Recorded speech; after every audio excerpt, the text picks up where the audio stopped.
Oh, everyone's frozen. Are you still there? Yeah. All right. Oh, you've just Yeah. gone quiet. Okay, right. Here we go. Okay, let's share the screen. Then we can begin.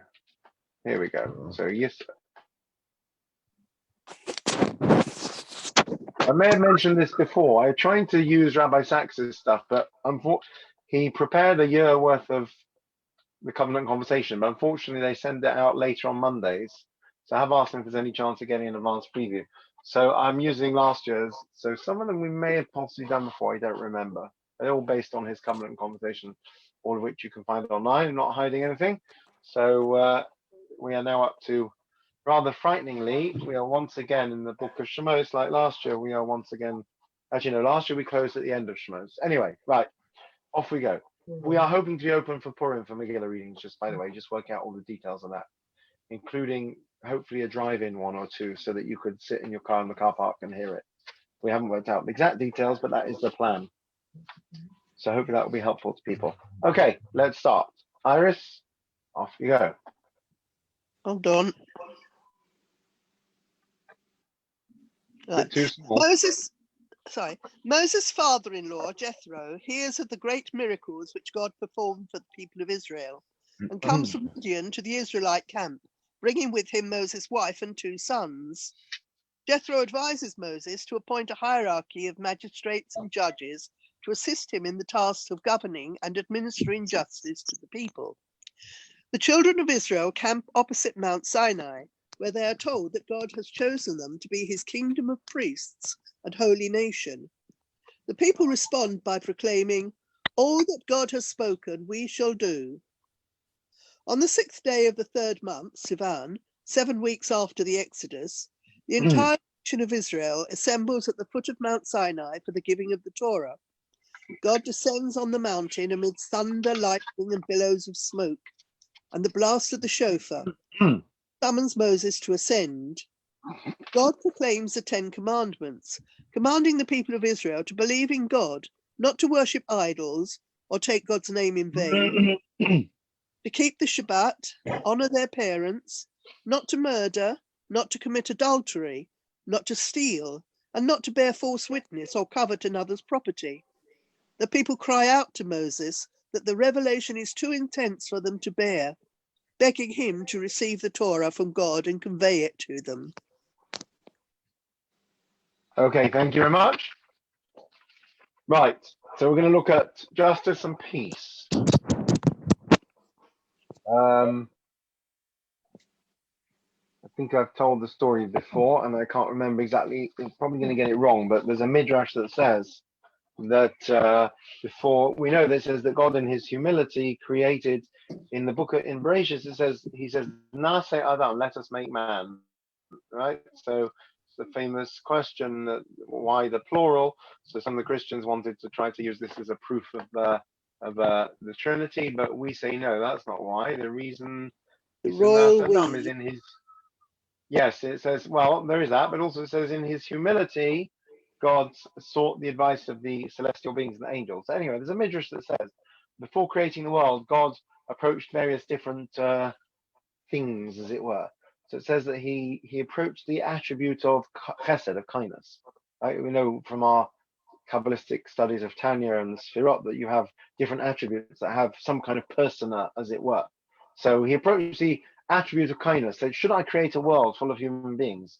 And Chesed says, yes, please do. It will be a place where Chesed, where kindness is practiced. And then he approached Emes, truth, and said, should I create a world? And Emes said, no, do not create the world, for it will be a place of falsehood and of sheker, of falsehood, of lies. So then it says he went to the attribute of mishpat, of justice, of judgment, and said, should I create the world? Yes, please, it will be a place where people practice justice and mishpat.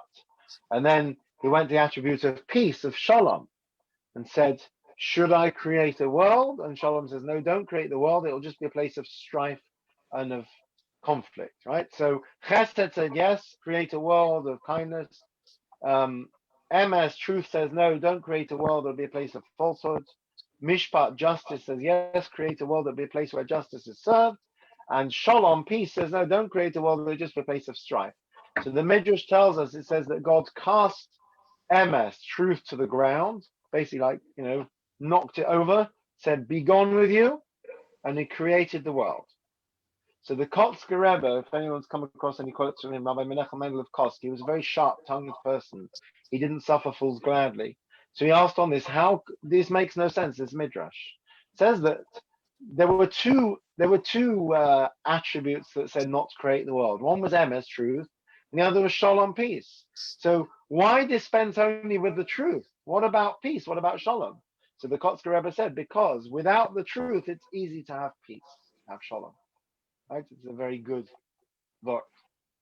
It's a lot harder to have shalom when you want to have truth as well. So sometimes in the interest of peace, we know that the truth comes second, right? Whether that's saying something complimentary to your spouse, or whether it's telling a white lie, or whether it's whatever it is. Every couple I learn with before marriage, I tell the story that I've told before, that Rabbi Uri Kaplan told me about the friend. He's a translator in Yerushalayim and an editor, and a friend of his came to him and said, can you edit this manuscript for me, and I need it by Sunday night. So he says, no problem. And anyway, Sunday afternoon, Rabbi Kaplan goes around to his friend's apartment. His friend's wife answers, and he gives her the manuscript, says, please give this to your husband. She says, thank you very much. Anyway, Monday afternoon, he gets a call from his friend. His friend says, Uri, what have you done to me? You promised you'd have it ready by Sunday night, and now I've missed my deadline. So he was saying this in a class full of yeshiva bachrim. None of us were married. And he says, what do you think I did? And we're all, what do you mean? You say, well, obviously I gave it to your wife yesterday. What's the question? So he looked at us. He said, how can I come between husband and wife? I'm going to tell him that I gave it to his wife, and they're going to have a row. And for all I know, it's going to ruin their marriage and any number of things. So what did he do? He says, I told him, I'm really sorry. I got caught up. I will drop it around this afternoon. And our mouths dropped open. We were like, wow, that's really holy. None of us would do that. I think he said, perhaps when you're married, you'll feel differently about it. Anyway, the point we know also from when Hashem comes to Sarah and says that, to Avram, and says that you're too old to have children, and doesn't say, and Sarah's been bad-mouthing you as well, saying you're too old. So sometimes the truth is dispensed with in the interest of peace, which is a very powerful thing, because we're told the Torah is the Torah of truth. So it's no small thing at all. So sometimes a mission, or even an error of commission, where you tell a white lie, is allowed. It's interesting. That stops somebody being embarrassed, doesn't it? And right. So it's famous. It's a Keita Maraglim Nifnei Akala. How do you dance before? Yes, in the Gemara where it says Keita Maraglim, how they dance before the Kala, and then it says that you should praise her and say that she's a very beautiful bride. And then the Gemara says, and what if she's not very beautiful? You say she's very homely. She's a good cook and she's good at laundry. And what if she's none of those things? Says you should still. No, sorry, I can't remember who it was. The two, I think it's Beis Hillel or Beis Shammai. And Beis Shammai said you should still say that she's a beautiful bride because she's beautiful to her husband to be. It's not a lie. He finds her beautiful. She's conventionally beautiful to you, but who asked your opinion? So he also, finds her beautiful. So it's not really a lie to say, oh, you're a beautiful bride. Congratulations. She's not beautiful to you in your terms. Who asked you? But she can be beautiful on the inside. Right. All of those things. But Beis Shammai, I think, Beis Hillel say, I don't remember which one it is. One says, how can you lie? He says, I'm not lying. Because, if your friend came back from the market and says, look at this cow I bought, it's such a bargain, would you not say, oh, wow, you did really well for yourself, even though you think it looks, scrawny and whatever, because to him, it's a matzia. So you're not actually always lying. If your spouse says, do I look good in this dress? And they possibly don't look good, but they do look good because they're your spouse and they look good in anything to you. It's not necessarily a lie. Now, we can talk about the pros and cons of misleading people. That's a different story. If you tell someone something looks good on them and then they go out and embarrass themselves because it doesn't, that's a whole different story. But anyway, so the Midrash says, so the Kotzker Rebbe said that very, sort of very sarcastically, that if you take the truth out of the equation, it's very easy to have peace. I think that's very true in a lot of situations. People say, well, can't you just make up? No, because, he did this and she did that, and, it's not right. And, no, it has to be corrected. And no, I have to hear the truth. The truth will prevail, blah, blah, blah. Anyway, so we're going to have a look at this concept of not so much truth, but the concept of justice or peace, and the very Jewish concept of compromise. which we've I think discussed before in these classes, that when someone goes to Din Torah, let's leave the courts out of it for a minute. We'll come back to courts in a minute as well, because it's really interesting how justice in particularly civil cases has evolved to be very much in line with the same thinking. When a person comes to a Beis Din, even if they have a very good case, then we're talking about a civil case. A Beis Din will always first of all try to find what we call a pshara. Mayim psharim means lukewarm water. So a pshara is basically a compromise. It's not hot or cold. It's not black or white. It's a compromise. The Beis Din will always try to reach a pshara that makes everybody happy and probably nobody happy. Because when you have a winner and a loser, someone's definitely unhappy. And ultimately, that's not always fair. You know, unless it's a clear-cut case of who's right and who's wrong. The fair and just thing is often to find a compromise, rather than go, as it were, to trial. And a Beis Din will always seek, rather than having people swearing oaths in God's name, and one person walk away empty-handed, they'll always try to come up with a reasonable compromise. It's called a pshara. It's very much valued in Judaism, in halacha. Now, the interesting thing is, of course, that civil courts have gone the same way now, that they will encourage alternative dispute resolution over adversarial court proceedings. And I think now in some cases, including marital and family matters, you can't even have a hearing before a judge if you haven't tried some kind of mediation first, or arbitration. Now we know there's a difference. Mediation is not binding, arbitration is. But there's a lot to be said for it. Both parties are usually not as happy as they would be if they'd won, but there's no loser. So we're going to have a little look at this whole kind of issue. So let's see. You might recall that Moshe was very worn out in this week's. Does anyone remember why he's very tired? Because the people are queuing day and night to ask him questions. Right. And he's dispensing justice single-handedly. Right? He's the guy at the top of the tree, top of the hierarchy, the top guy. So he feels he has to handle their. It's washed out. He's going to drop. So let's have a look. Here we go. Who would like to? Oh no, sorry. What have I just done? Whoops, gone all the way to the end. Oops, gave you the ending. Right. Here we go. Right. Who would like to read source number 1? Any volunteers? I'll read Can't it. see it. So, Who can't see it? can I read it? None of us. Yeah, we can. I can see it. I haven't got it. Yeah, Right, I've got it. I've got it. Shall Should be I on read the- it? Bye bye. 1 second. Let me Right. try. Yeah, All I just give me can a see minute. is the rabbi. Oh, Yeah. could you see it before, Debbie? Yeah. That's strange. Let me try again. Let me do a new. Oh, I know why. Sorry, I spotlighted myself. Right. 1 second. 1 second. I didn't realize it would do that. What device are you on? An iPad. Right. Is that better? Yep. Well, it's Right, coming anyway. There we go. Yep, Julian, got it. over to you. Okay. You want me to do it? Okay. Oh, who's doing it? I'll do it as I've got Debbie, it. okay,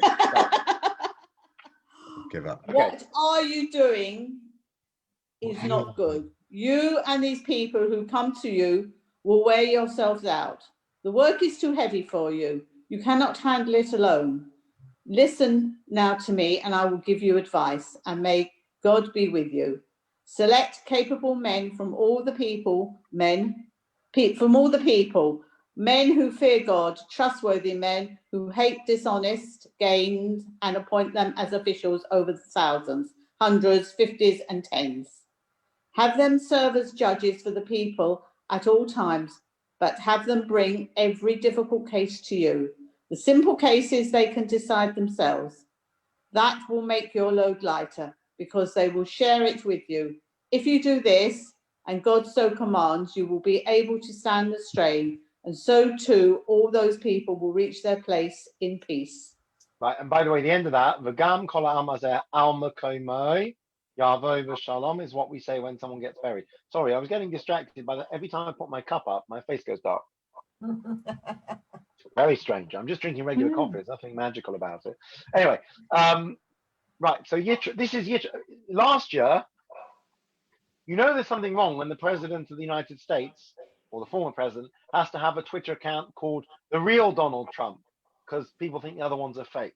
So the real Donald Trump, no, sorry, not the real Donald Trump. One of the fake ones tweeted last year. It was quite funny. There was a fake tweet from You know, he says this week's Sedra is all about the non-Jewish father-in-law telling his Jewish son-in-law what to do.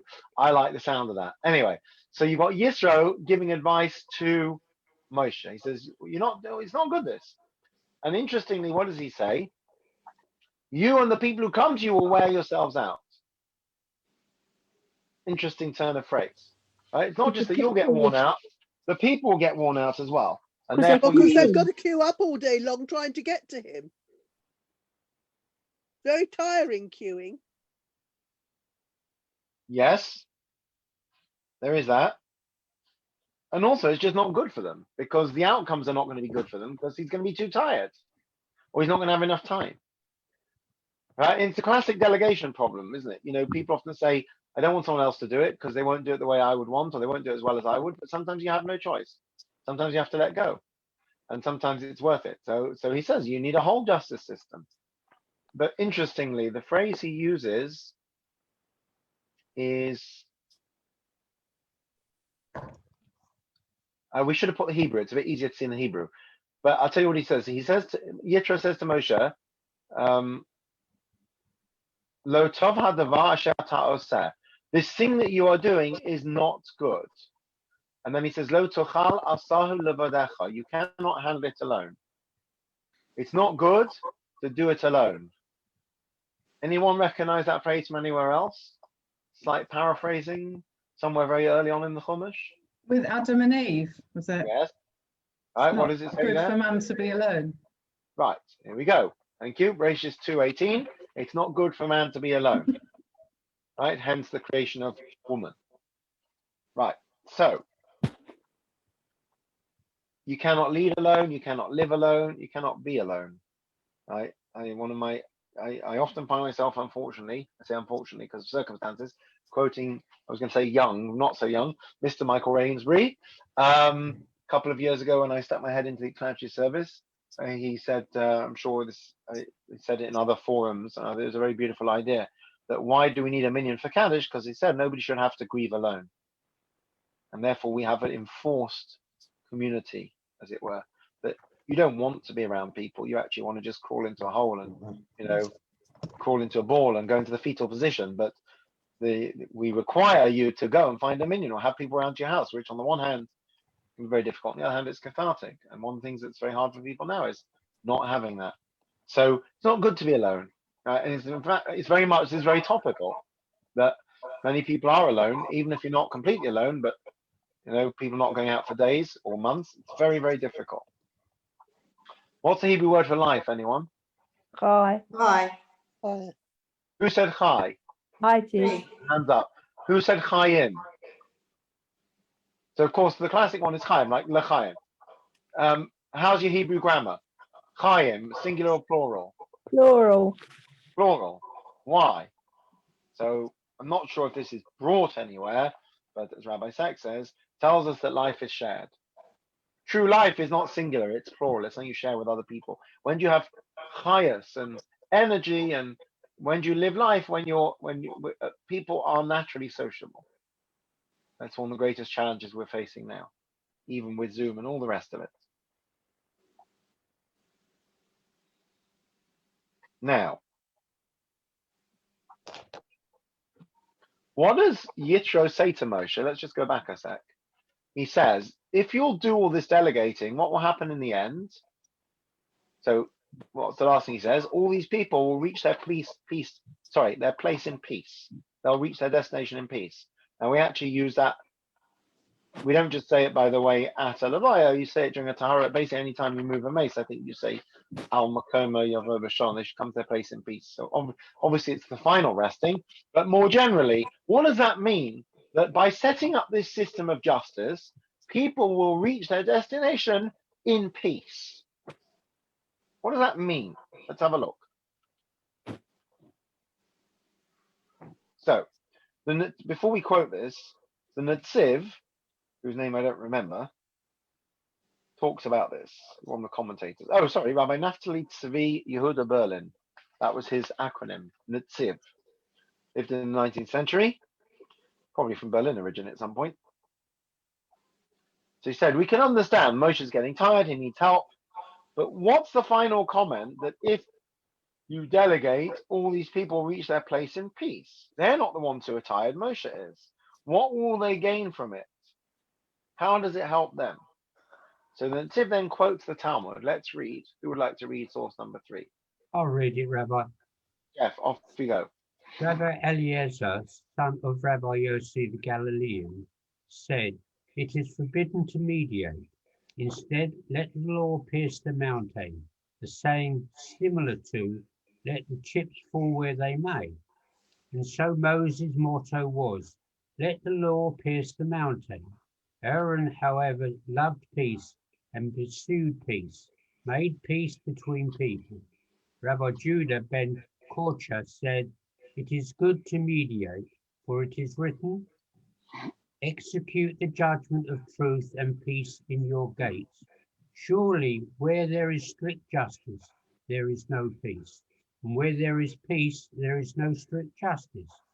What then is the justice that coexists with peace? We may say mediation." Right?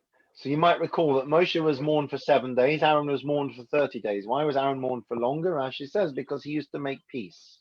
He was a peacemaker. Blessed be the peacemakers and all that, right? Wrong religion. Anyway, so he was a peacemaker.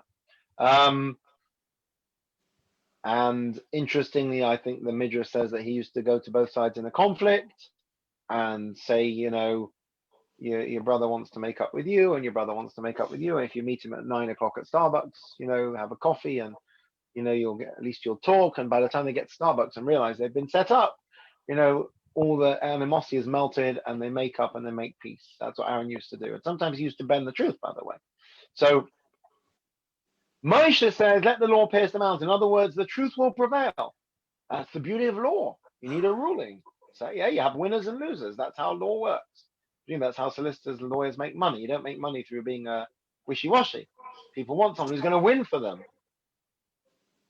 And Rabbi Eliezer said, you're not allowed to mediate. How can you mediate? Think about it. Right? There's a law, and you have to decide according to the law. Rabbi Yehuda ben Kocha says, no. We learn from Aaron that it's good to mediate. When it says in Zechariah that you should execute the judgment of truth and peace, how do you have truth and peace? There has to be some kind of compromise. What's the compromise? Mediation. You can't have truth without peace, and you can't have peace without truth. Sorry, if you're going to have pure truth, you're going to lose your peace, and if you're going to have pure peace, you'll probably lose your truth. So strict justice will preclude peace. You'll have a winner and a loser, but you won't have shalom. And complete shalom without justice, you can't have. So he says, what's the answer? The magic ingredient is peshara, compromise, mediation. Now, mediation is not the same as compromise. It's the same idea, that you basically come up with a compromise that works for everyone. Not always possible, by the way.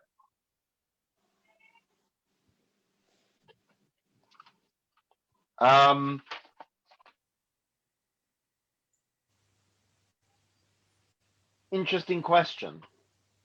When is mediation? I'm probably from watching too many TV shows. Even though I don't own a TV, but I do enjoy the odd legal drama and things like that on online. So in Hollywood, you can only reach a settlement if it's, let's say, a jury trial. You can only reach a settlement if the jury haven't yet come back with a verdict. But as soon as they come back with a verdict, it's too late to settle. So you have these 11th hour things where there's been a surprise witness who's changed the course of the trial, and then they come with a proposal for settlement. And as I understand it, at least in civil cases, if there's a settlement agreement, even if the jury is still deliberating, then that takes precedence. Once the jury reach a verdict, it's too late. So interesting, it seems it's the same in Jewish law as well. But if the Dayanim have heard a case and they've given a psak din, a ruling in favor of one side or another, you can't then come along and say, we've decided to split the proceeds. The trick is, as it were, that the mediation takes place before the case is actually tried. Because there is a concept of justice, and justice works by determining who is right and who is wrong. So you can't have your cake and eat it. You can't go to trial, as it were, go to a beis din. The Dayanim come up with the ruling, and then you say, I want to dilute the ruling, whatever, I don't know, we've agreed to. I mean, it's an interesting question, actually. If the Dayanim rule that person A has to pay person B £10,000, and person B agrees to split the difference, whether you can actually do that or not, or whether that's undermining justice. Because obviously, to some degree, in civil matters, you can do what you want. But just to give you an example, contemporary example, you can't do that in family matters, right? So if a couple come to family court and say, we're getting divorced and we've agreed that little Johnny is going to live with daddy on Monday, Tuesdays, Wednesdays, and Thursdays, and with mummy on Friday, Saturday, Sunday, the court may say, well, that's very nice, but we will determine what is good for the child, and we may not agree with your custody arrangements. Not automatic. Right, so not all compromise agreements are always, you don't always have a say in these things. But in civil matters, I think you would. But interesting in halach also, once the dayanim have, so what a beis din, I believe, would do is they would say to people, can you try to work it out, rather than going to an actual din Torah, which is basically a hearing, and they will try to sit down with mediators. Rabbi, can I ask a question on this? Yeah. Rabbi? Yeah. I've been to a beis din because I worked in the property, and there's big arguments over property and money. Yeah. And we got a best ruling in our favour. Yeah. But the person who lost kind of agreed at the time, but he never made any settlement. So what happens then? Right. So when you go to beis din, right. So I can only speak for like what I know of, say, London beis din, and I'm sure the Federation, but I'm sure Cadasia also would probably do this. Beis din, first of all, let's be clear. What is the role of a beis din in today's society? So a role of a beis din is obviously in ritual matters that have no conflict with secular law. So regulation of religious marriage and divorce, regulation of kashrut, regulation of conversions, things like that. Regulation of how Jewish law is applied to those who look to that beis din for guidance. Yeah. But in terms of operating as a court, a beis din has no criminal powers or family court powers. The only thing a beis din can do is it can hear civil matters by consent. It has to be by consent. Now, for a beis din to have any teeth at all, the only way it can work is that the beis din has to be legally constituted as a legal, legitimate form of ADR, alternative dispute resolution.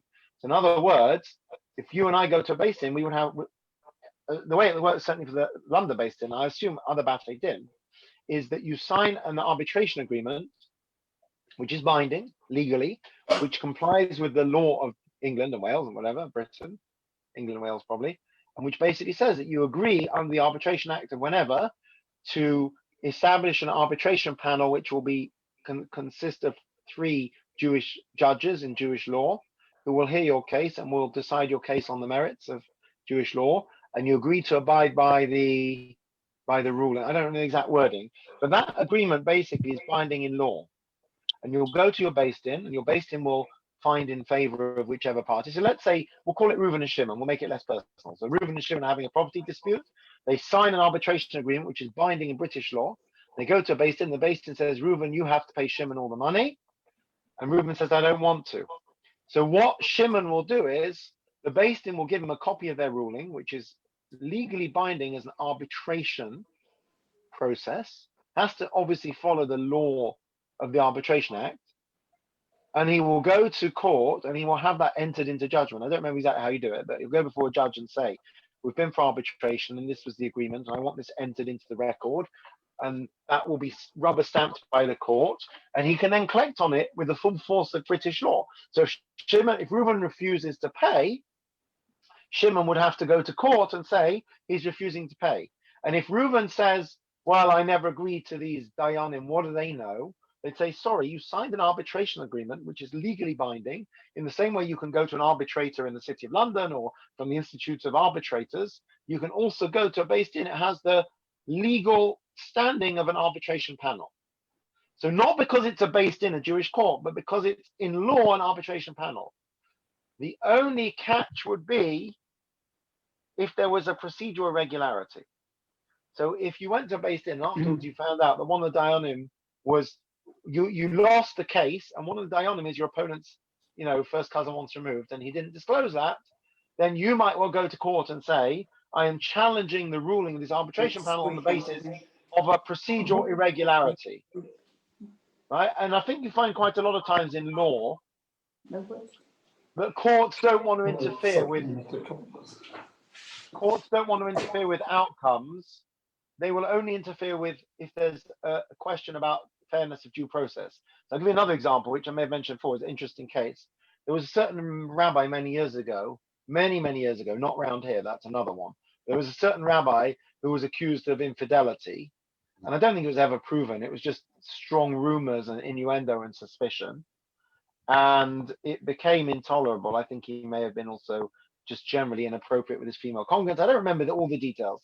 But at the time, it was brought to Lord Jacobovitz, who was then chief rabbi, Rabbi Jacobovitz.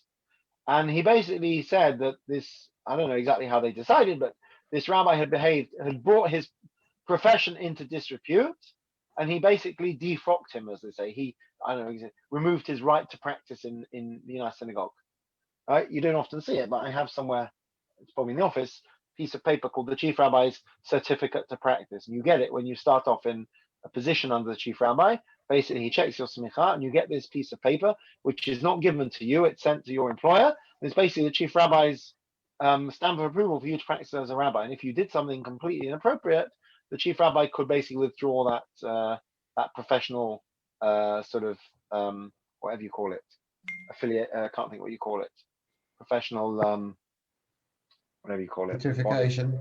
Yeah, certification is another word I can't think of. Anyway, accreditation. So look, Rabbi Jacobovitz said, look, I'm sorry, you brought your position and the profession into disrepute. I am removing your right to practice as a rabbi, and presume he lost his job.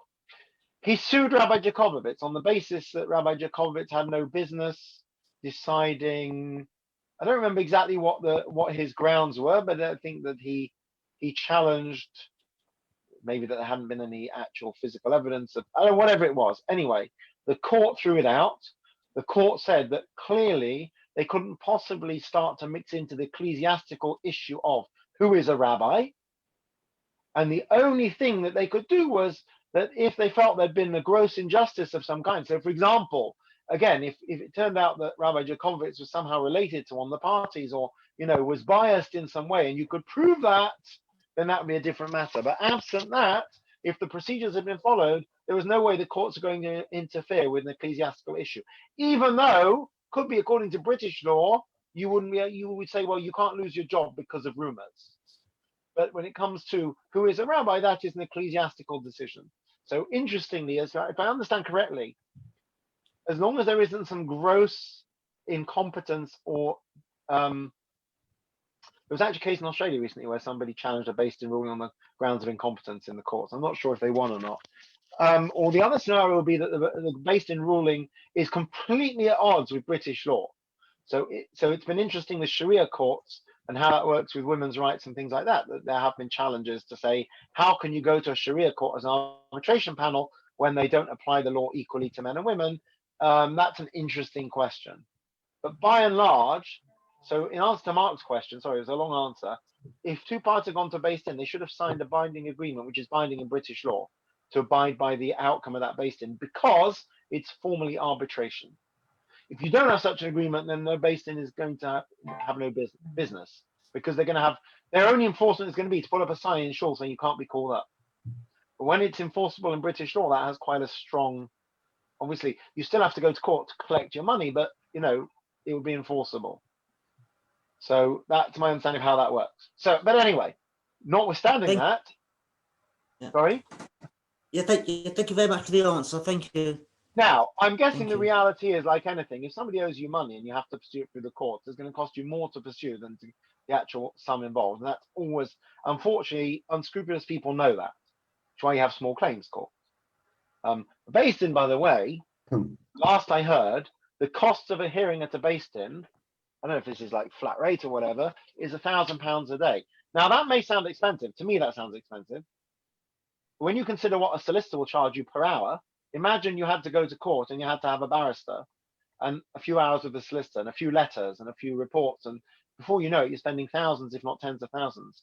So another reason for going to based-in, besides that it's a nice Hamish thing to do, rather than washing your dirty laundry in public, is quite frankly, and also from what I understand, hearings are a lot more streamlined.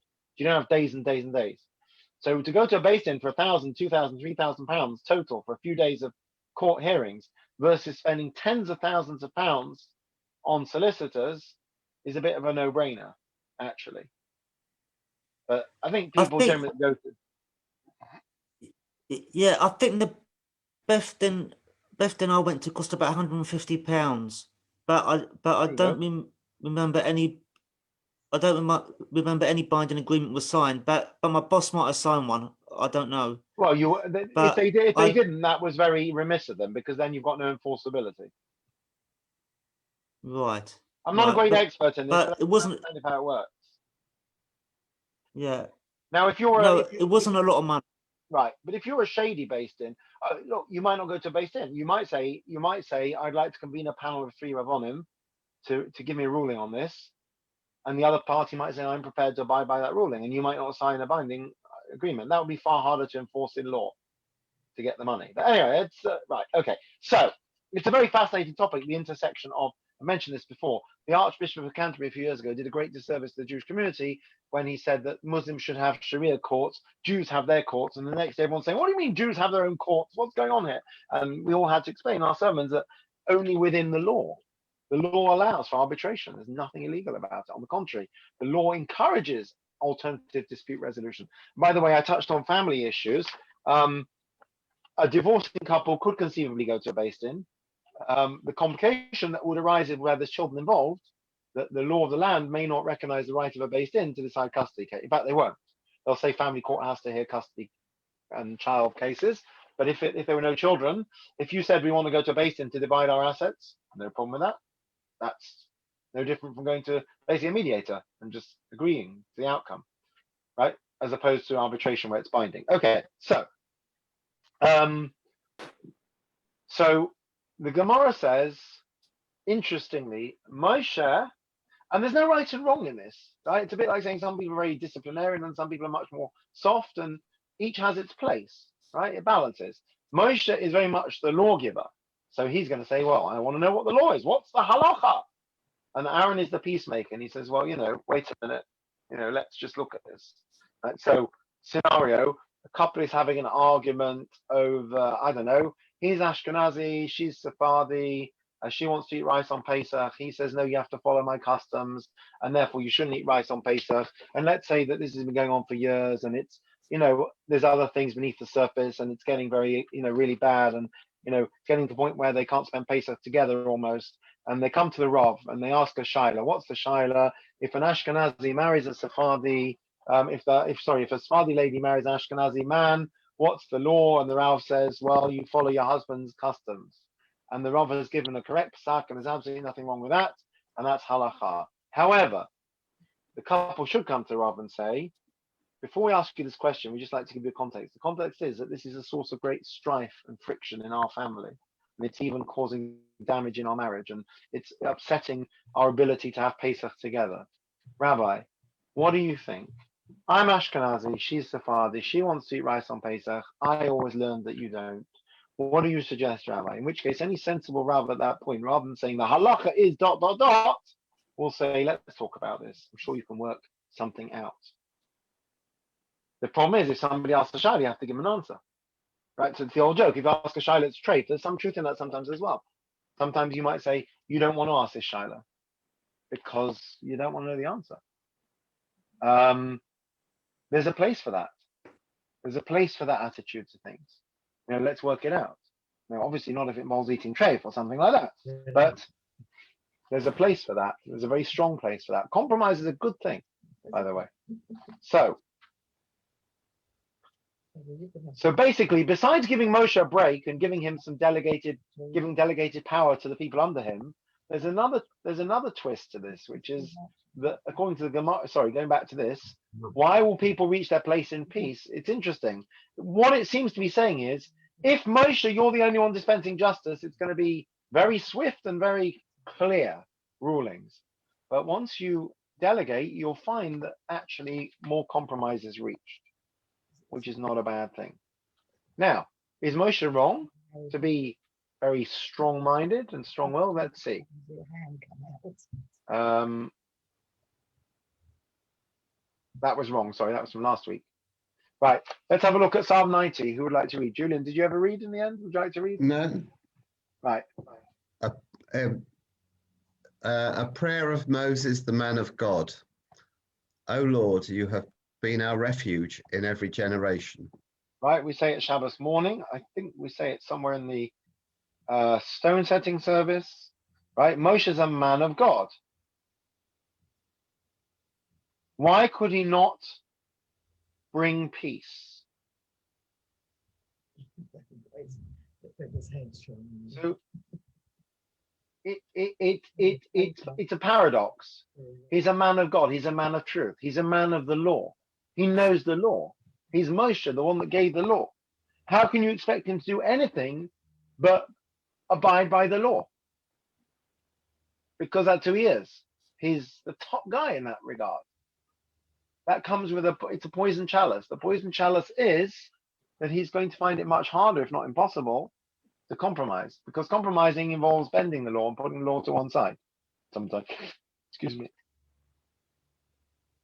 Knowing the law the way Moshe does, how can he possibly do that? A man that spent 40 days learning everything from God, and you're going to ask him to shelve that? No, you can't do that. That's Moshe. That's his, if you like, his cross to bear. Wrong religion as well, sorry. But yes. Huh? Raising Detra. Right? I'll put it to you another way. Think about this. If you don't know the law, you could probably get away with a mediation, because you'll just hear from both sides. You'll come up with a compromise. If you do know the law, it's going to be much harder, because you're going to be thinking in the back of your mind, but wait a minute, if this went to trial, ... So we're not saying there's one person is better than the other. You need a Moshe. You need a leader who's strong. It's no good having someone who's wishy-washy. But on the other hand, right, you have kings, you have priests, you have prophets, you have military leaders. They all have different qualities. But the problem is when you take your guy at the top who's strong, who's Moshe, who's the lawgiver, and you expect him to resolve everything, it doesn't work, because for him, it's all about the law, because he's a man of the law. So it's not just about delegating. The clue is in the end, when you delegate, people will arrive at their destination in peace. What does that mean? It means to compromise. So there's a bit of a sort of a hint that if Moshe's hearing all the cases, you'll get legal rulings, you'll get your court rulings, but you won't get compromise and you won't get peace. Comes back to the question of being alone. Right? We talk nowadays about networking, the importance of networking, connection. People say, why is everyone on Zoom all the time? Because we want connection. People crave connection. If you didn't know it before, we've all realized through being at home, through lockdowns, people need to connect with other people. It's a bracha that we can do it online. Right? People are worrying quite understandably about Pesach. It's going to be 3 days, Shabbos, Sunday, Monday. For people on their own, that's going to be very, very difficult. And sending food to people is not what they need. And sending nice booklets about the Seder is not what they need. And I'm not even sure that going on Zoom is what they need, to be honest. Because even if you allow that, it's not the same as in person. You know, having a Seder on your own because you're in isolation is not fun. It's horrendous, actually. You know, it's horrendous. So there was a beautiful, I mean, this doesn't work for everyone, but there was a beautiful story I saw about family. I think it was in Chicago. There was a lady, there was an older lady, and I think she was either in isolation or she was vulnerable and her children couldn't visit her. So her neighbors basically, they opened the apartment doors and they moved their table next to the door, and she moved her, they asked her to move hers next to her door, and they were all like, 10 meters away or whatever. And they did the Seder together, and it was very moving. This, they made the best of it. Rabbi, yeah. In that story, the people that were holding the Seder, I've heard that, they went to the trouble of finding out the tunes. Sorry. Yes, there's more to it than that. Yes, you're right. Yeah. Yes. Do you remember? Yeah, it's a beautiful story. That's right. Yes. Yeah, so the story was that, she was really, really upset, and they said, you must join us. We'll open the doors and whatever. And they did it, and they did like all the customs that she knew from her childhood. And she found out later that they basically spent hours on the phone with her kids, learning all the tunes so that she would feel at home at the Seder. Very beautiful story. Gets a very beautiful story. That's the real answer. Now, you can't do that for everyone. But I think, maybe I'm wrong, I think the question of using Zoom on Shabbos and Yom Tov is actually a moot point. For some people, that might give them a little comfort, but I actually don't think that's the issue, putting aside the halachic considerations. I think the issue is people need to be at a physical Seder with other people. I mean, the Reform movement has taken the view that they're staying online for the time being. not everybody wants to be online. Forget Shabbos Yom Tov. People want to be with other people. It's not an easy, there's no easy answer to it. But networking, relationships, families, communities, it's all important. It's all important. So I'm not knocking Moshe. Right? Be a bit like saying, if you go to, if you had a small little issue and you asked the chief rabbi for a ruling, and the chief rabbi said, you don't want a ruling from me, I'm the chief rabbi. If I give you a ruling, that becomes suddenly a precedent for the whole of society. Sort out yourselves. Or ask your rabbi or something. Let's see what Pirkei Avot says. Who would like to read? Who hasn't read? Errol, would you like to read? No, thank you. Anyone else? I'll read if you like. Go for it. Yeah. This is, by the way, the he here is Ben Azai. Yeah. They used to say, do not despise any man and do not discriminate against anything, for there is no man that has not his hour, and there is nothing that has not its place. So in other words, everyone has a use. And that ties back into what we said earlier as well. When Moshe points people over tens and thousands and hundreds, basically a whole hierarchy, they're not going to be as good as he is. They're not going to have the knowledge he has. But it doesn't matter. Everyone has their time and their place. And interesting, as we said, perversely, if you have slightly less knowledge, you're not quite as much a man of God or a man of the law as Moshe, then the advantage of that is that your human characteristics will come into play. So in the same way that I can't give you the depth of halakhic understanding that the chief rabbi can give you or Dayan Geli can give you, you have a complicated shaila. But the difference is, for me as a community rabbi, going back to the example of a couple that are having an argument, it's probably appropriate to sit down and work it out. If you're already going to the chief rabbi or the head of the Beis Din, then they probably have to give you a halakhic ruling because that's their job. But it's not always the best thing. And as much as we joke about the idea that if you ask I always say it's true in health and safety. It's like if you ask a question of your insurance company, the answer is usually going to be no. Don't ask, you're not covered or whatever. There is a certain truth to that. If you ask a shaila, it's treif. That don't ask a shaila unless you really want to follow the outcome. That's not to say you shouldn't follow halacha. We shouldn't ask shailas. Of course we should, but we should also be aware of nuance and where there are things where we can reach compromise. So particularly examples where it's families or it involves people growing or people going in different directions or different customs or different practices. There's not always a right and a wrong. Finding a compromise is very, very important. It's not bad. See it from the Torah. And the one thing we didn't mention also is that when you go to court, you have to swear an oath.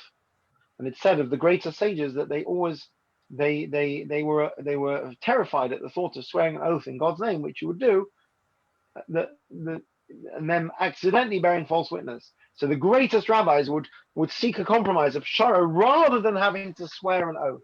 Not because they thought they weren't going to tell the truth, but they were so afraid of, although we always say you don't swear in God's name, but in reality, people in court do swear in God's name. And that's the whole point. And they probably got it from us when they do it in the regular courts. In Beis Din, as far as I know, I've never had to take a shavua. As far as I know, when you go to Beis Din, you take an oath in God's name, and you have to jolly well make sure you're telling the truth. So, and it's not so easy. Your person says things you don't even realize that you've accidentally bent the truth or whatever. So compromise is very important. Alternative dispute resolution, which is very trendy now, to the extent that, as I said, I think in many cases, I think it's still the law that you have to try mediation before divorce unless there's fault. So British law recognizes the value of non-adversarial proceedings, and Jewish law certainly recognizes it. I don't think a Beis Din is as adversarial as a courtroom, but nonetheless, you're going to have a winner and a loser. So we always seek compromise, and that, says the Netziv, is why when it says that Moshe, if you set up this system of justice of mere mortals rather than you, the chief rabbi, the top guy at the top, making all decisions, people will arrive in peace. Why? Not just because you're tired, but because you, Moshe, are a man of the law, which is great and admirable, but we need people who are peacemakers. It's a bit like many people have sometimes what they call a mashpia. A mashpia it might well be a rabbi or a rebbetzin who you go to for guidance and advice, as opposed to a rav that you go to for a psak din. So you can't ask a rav, is it okay for me to go to my cousin's wedding, which is they're having kosher style, inoffensive fish meal. Should I eat there? Because the rav is going to say, of course you shouldn't, it's not kosher. But somebody you have a relationship where you seek advice from them, which is probably many community rabbis nowadays. People don't come to us with shilas, they come to us for advice. You might have a conversation where you say, I've just started keeping strictly kosher at home since we moved house. I haven't always. My family find it very difficult to adjust. I've now been invited to this wedding. They're going to serve salmon. What should I do? In the old days, I would have eaten it. Now I'm not comfortable. I know it's wrong. What should I do? Blah, blah, blah. And your rabbi might say to you, look, if you're asking the shaila, obviously you shouldn't go. If you're asking me for advice in terms of the family dynamics and what's right for you now, it might well be that what's right for you now is to go to this event and to compromise. Or somebody says, Rabbi, I'm thinking of, I don't know, whatever. Lady says she's thinking of covering her hair, which is admirable, but her husband doesn't want her to. It bothers him somehow. What's the compromise? So Rav might say to somebody, maybe now is not the time for you to take on this practice. Is it halacha? Of course it's halacha. As Rabbanim, we sometimes find ourselves saying to people, maybe this isn't for you right now, which is a very strange thing to tell anyone. Because you think you also want to encourage people to do more. But the other scenario we haven't even talked about is mental health also. Sometimes you have a person that gets very excited about spiritual things because of mental health. Yeah, very good point. So just in terms of people being alone, the only advantage of the pandemic, I suppose, is that perhaps a lot of us who take it for granted more often realize what it's like to be alone in many ways. So perhaps when we emerge from it, hopefully we'll have a greater appreciation of the challenges. Because ordinarily, do I think to myself, is there anyone that needs a place for Seder? Which comes with issues as well. Not everyone wants to be invited.